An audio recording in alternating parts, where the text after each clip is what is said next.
Hello everyone, welcome to the Lightning Ball channel. If you haven't yet subscribed to my channel, please do so and activate the notification bell. Your support fuels my continued efforts. In our last episode, we knew that, as Rimuru and his elite squad prepared to infiltrate the Eastern Empire, hoping to catch them off guard, their plan hit an unexpected roadblock. Yuki's team, who were to assist Rimuru, were ambushed by the Empire, leading to their total annihilation. Even Yuki himself fell under the control of the Emperor Rudra. Consequently, upon teleporting to the Empire, Rimuru and his team walked straight into a trap, facing Emperor Rudra and Scorched Dragon Velgrind.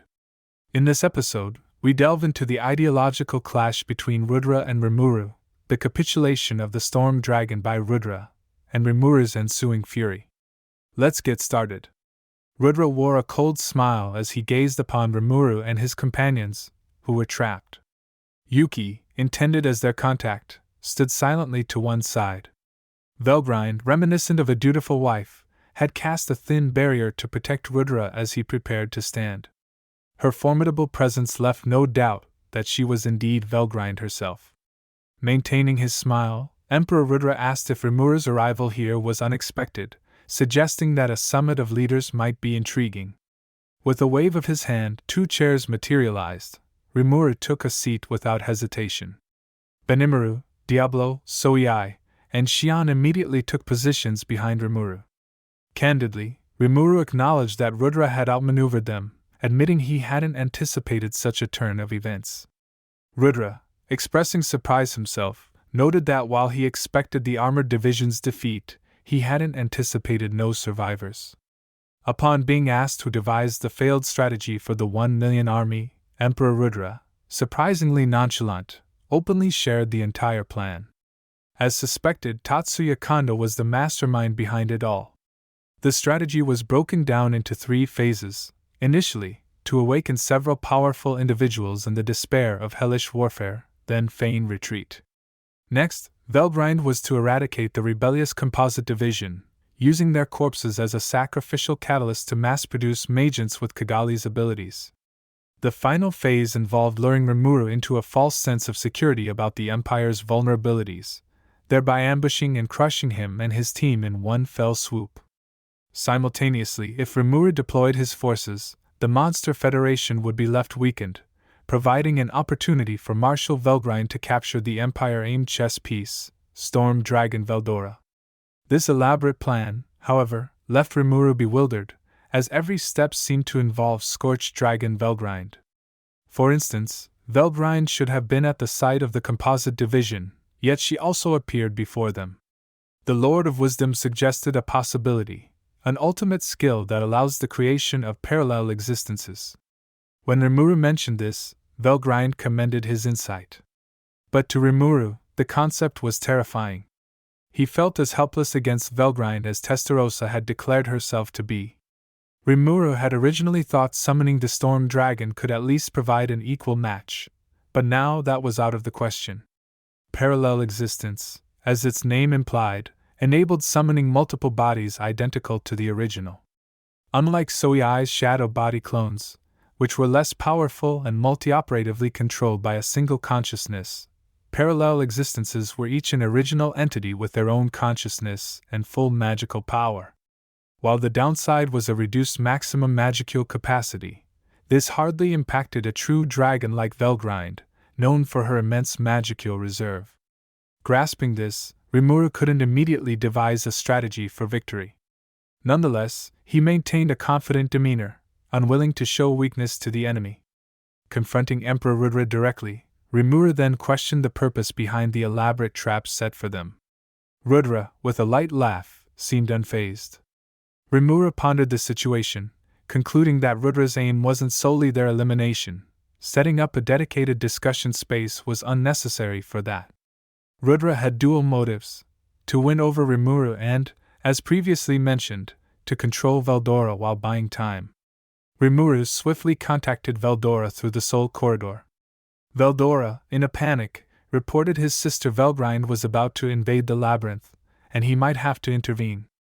Rimuru, worried, asked if Veldora could handle her. Veldora confidently affirmed he could, giving Rimuru naive hope that Veldora could match Velgrind's parallel existence. Entrusting the matter to Veldora, Rimuru then turned his attention to the crucial negotiations. Rudra, impressed by Rimuru's insight again, extended an olive branch, offering Rimuru a duchy and autonomy if he submitted. While generous, Rimuru predictably declined, proposing a non-aggression pact instead. Despite the naivety of his proposal and the ease with which such treaties can be broken, Rimuru sought a bloodless resolution and more time to understand each other, hoping to avert future conflicts. Rudra scoffed at Rimuru's refusal, seeing him unfit as a ruler. He didn't consider the loss of 1,000,000 troops significant, and remained indifferent, upholding his belief in unifying humanity under one will through force if necessary. His vision, though well-intentioned, was steeped in autocracy, contrasting with Rimuru's view of human freedom and individuality.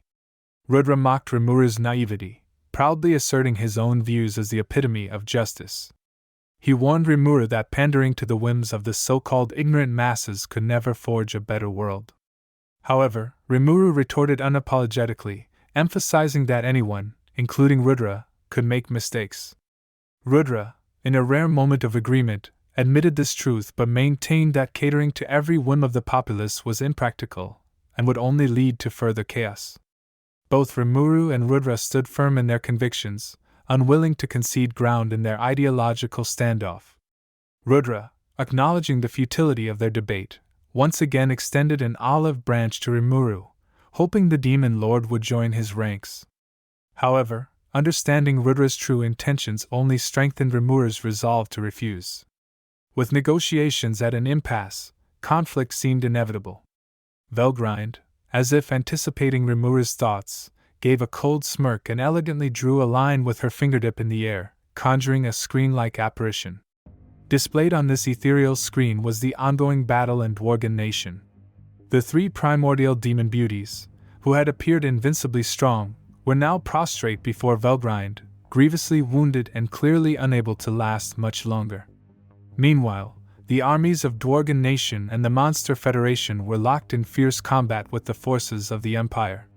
The battlefield was engulfed in chaos, and the situation looked grim.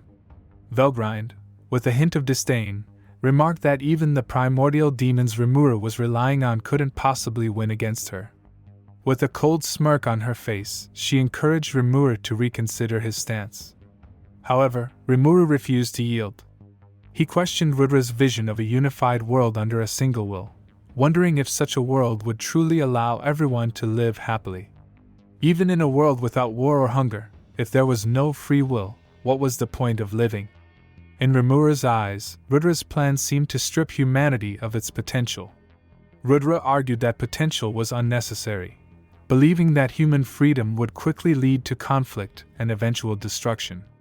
In order to prevent this, a ruler was needed, much like what Gi was doing. However, Rimuru aspired for a world filled with laughter, arguing that excessive protection would rob humanity of the chance to grow.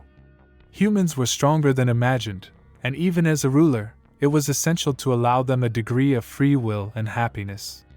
Rudra dismissed Rimuru's views as naive, insisting that sacrifices are necessary for greater happiness, and that there's no need to seek agreement from each individual to guide them.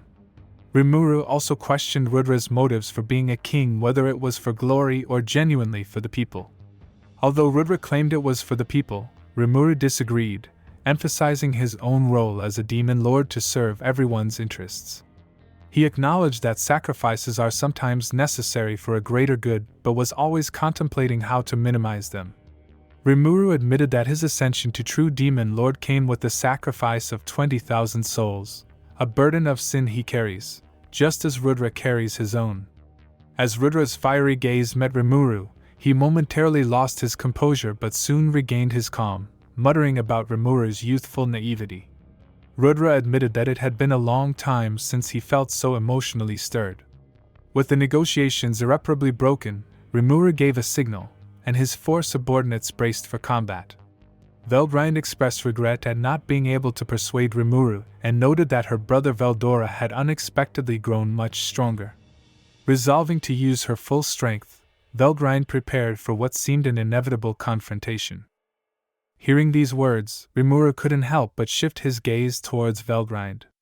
He had never thought the fearless storm dragon could lose, but now he found himself worrying. The floating screen displayed an image of Veldora, in his dragon form and wounded, still battling. Velgrind, curious, asked Rimuru how he had tamed her brother. Rimuru simply responded that the storm dragon was his friend. Velgrind, with a hint of regret, noted that even though Rimuru didn't want to disclose more, it wouldn't change the fact that Veldora only surpassed Velgrind a bit in terms of magical amount. In all other aspects, Veldora was at a disadvantage. Velgrind then vanished, and the one fighting Testarossa, Ultima and Carrera disappeared as well. This meant that even against the single parallel existence of Velgrind, Veldora couldn't secure victory. Rudra watched the screen with a calm demeanor as the battle between the two true dragons intensified. Despite it being deep into the night, the sky was unusually bright. The Jura forest was ablaze, a sea of fire surrounding the epic struggle. Surprisingly, Veldora didn't seem to be at a disadvantage. Rather, the fight appeared evenly matched, bolstering Rimuru's confidence in Veldora's victory. Yet, Rimuru felt uneasy. Why was Rudra so composed? Velgrind had disappeared, yet Rudra remained leisurely watching, seemingly unconcerned about any attack from Rimuru's side. On the screen, Veldora launched a fatal strike, hitting Velgrind and momentarily alleviating Rimuru's anxiety. But soon, the situation deteriorated drastically. An airship suddenly appeared in the battle zone, and Tatsuya Kondo, just recently in Dworgen Nation, appeared at the bow of the airship. At that moment, Lord of Wisdom reported that Kigali's Mystic Dead production had been completed just a minute before. In just that minute, Tatsuya Kondo had managed to reach the battlefield where Veldora and Velgrind were clashing. Rimuru's heart pounded fiercely, a sense of unease gripping him about the impending events. Another figure then appeared on the airship, a person identical to the person in front of Rimuru, Rudra's parallel existence.